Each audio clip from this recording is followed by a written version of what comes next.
The 10-minute secret to longevity.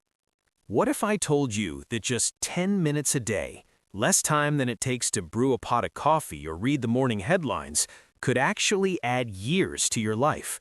And I'm not talking about years spent sitting in a chair, watching the world go by from a window. I'm talking about years of active walking, years of playing on the floor with your grandkids, years of traveling to places you've always wanted to see and truly living your life to the fullest. That isn't a sales pitch. It's not a gimmick or a miracle cure in a bottle. This is what the scientific research actually shows us. Today, I am going to show you exactly how to spend those 10 minutes. You don't need a gym membership. You don't need expensive equipment. You don't need to learn complicated moves that feel like a dance routine.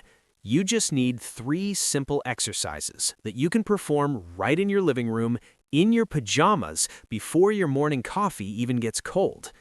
I know that sounds too easy. Believe me, I thought so too at first, but then I saw what happened to the people who actually tried it. Take my neighbor, Dorothy. She's 79 years old, a sweet lady who absolutely loves her garden. 2 years ago, she was struggling. She could barely get up from her porch swing without someone helping her. Her daughter was getting worried, really worried. They were starting to have those difficult conversations about moving Dorothy into assisted living because she just wasn't steady anymore. Dorothy didn't want that. She wanted her independence. So she started doing these 3 exercises every single morning. Last spring, I watched her from across the yard. She planted an entire vegetable garden by herself. She was bending, kneeling, and standing up over and over again. No help from anyone. It was the same woman, same age, but different habits. That transformation is exactly what I want for you. The science of sarcopenia in why we age. Let's get into the why before the how. Why do these 3 specific movements work so well? There's something most people don't realize about the human body after the age of 70. We begin to lose muscle at a much faster rate. Scientists have a big, fancy word for this: sarcopenia. It's a big word with a very simple meaning. Your muscles shrink when you don't use them. This is why everyday things suddenly start feeling like a mountain to climb. Getting out of a low car, climbing the stairs to the bedroom, or carrying bags of groceries from the trunk, it's not just getting old, it's muscle loss. But here is the part that gives me immense hope, and it should give you hope too. You can reverse this process at any age. There was a landmark study done on people living in nursing homes. Some of these participants were in their 90s. They started doing very simple strength exercises, nothing fancy, just basic movements. Within just a few weeks, they got stronger. Some of them started walking with better form. A few actually stopped using their walkers altogether. Think about that. They were 90 years old and their bodies still responded. Your body will respond too. Your body wants to be strong. It's designed to move. You just have to give it a reason to stay strong. It's the same thing with balance. Most people think shaky legs and wobbling are just an inevitable part of getting old. That's simply not true. Balance is a skill, just like playing cards, knitting, or riding a bike. When you practice it, you get better. These 3 exercises work on both strength and balance together. They target the exact muscles you use in real-life scenarios: getting out of bed, standing up from the dinner table, walking across a parking lot without having to watch every single step, and picking up a grandchild without worrying about your back. We aren't training for the Olympics, we are training for real life. Exercise 1, the chair stand. Let's learn the first move. It's called the chair stand. This might be the most important exercise you ever learn in your entire life, and I do not say that lightly. Think about your typical day. How many times do you sit down and stand up? I actually tried to count once, and I lost track after 30. You do it at the edge of your bed, on the couch, in the car, at the kitchen table, at the doctor's office, at church, and at restaurants. We do this motion constantly. When your legs are strong, you don't even think about it. But when your legs are weak, every single time feels like a struggle. You find yourself grunting. You push off your thighs with your hands. You wobble when you finally reach a full stand.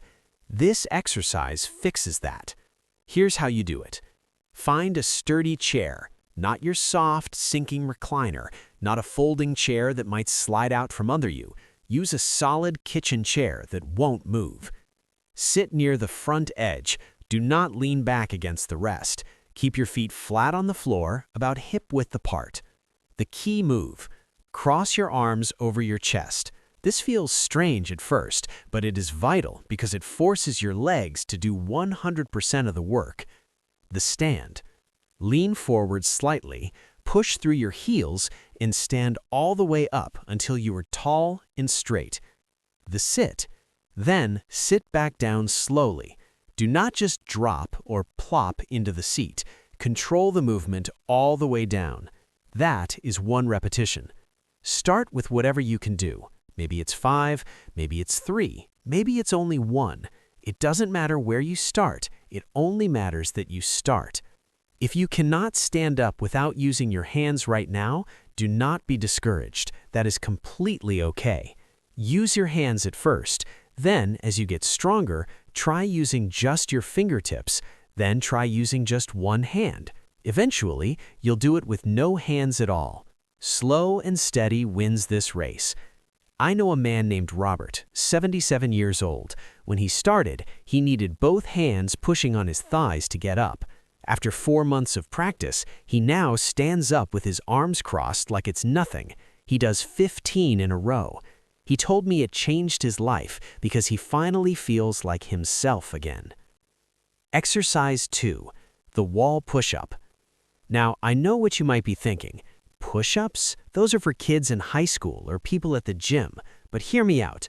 Wall push-ups are completely different. They are gentle on your wrists and easy on your shoulders. Best of all, there is no getting down on the floor. Upper body strength is crucial.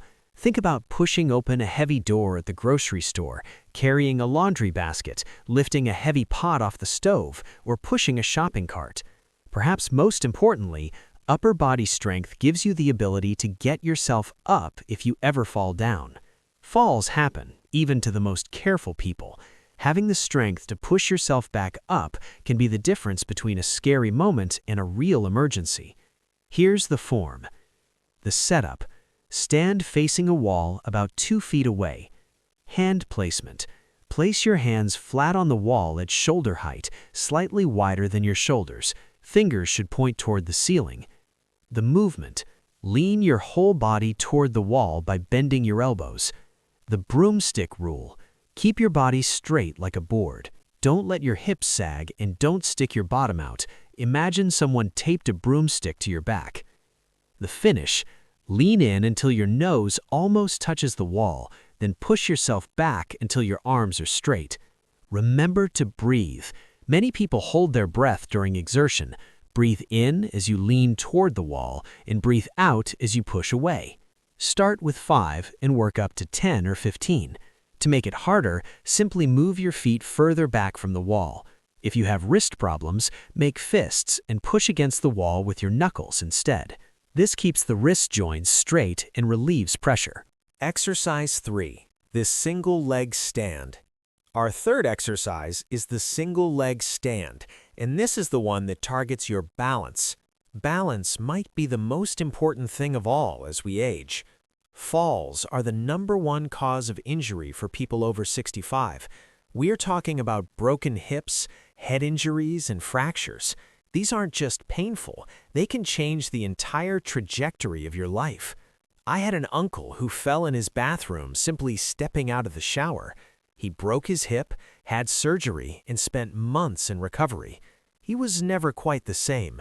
He stopped going places and stopped seeing friends because he was afraid of falling again. His world got smaller. Good balance prevents this. It teaches your body how to catch itself. It sharpens your reflexes and builds your confidence. Here is how you practice it. The setup: stand behind a sturdy chair and hold onto the back with both hands. The lift: slowly lift 1 foot off the floor just a few inches. You don't need to be a dancer, just a few inches will do. The hold: Try to hold that position for 10 seconds, then switch legs. As you improve, make it harder. Use only one hand for support. Then use just your fingernails. Then hover your hands just above the chair. If you want a real challenge, try closing your eyes, but only when you are ready and have that chair nearby. My favorite tip? Do this while you brush your teeth. You're standing there for 2 minutes anyway. That's 2 minutes of balance training without adding any extra time to your day. Your routine and safety. So here is your 10-minute routine. 10 chair stands, rest for 1 minute. 10 wall push-ups, rest for 1 minute. 30 seconds of single leg standing on each leg. Do this 3 or 4 times a week. Some people do it every day. Listen to your body. Before you start, please remember these safety tips. Talk to your doctor first, especially if you have heart problems or bad joints. Always have something sturdy nearby for backup. Go slow. Quality is much better than speed. Slow movements actually build more muscle. Stop if it hurts. Muscle tiredness is good. Sharp pain is a signal to stop. Wear proper shoes with good grip, no slippery socks. And finally, stay hydrated. In the first 2 weeks, you might feel some soreness. That's normal. Your muscles are just waking up. After 3 weeks, getting out of chairs will feel easier. After 2 months, you'll notice you have more energy and stairs won't look so daunting. After 3 months, other people will start to notice your confidence. Getting older isn't easy, and I know some mornings you feel stiff and tired, but you are not finished yet. Your body still has so much potential. These exercises won't make you 30 again, but they will give you independence and the ability to keep doing what you love. That is worth 10 minutes a day, isn't it? My challenge to you is this. Stand up right now and do just 1 chair stand. Just 1. See how it feels. Tomorrow, do 2. Small steps lead to big changes. I believe in you. Take good care of yourself, and I'll see you next time.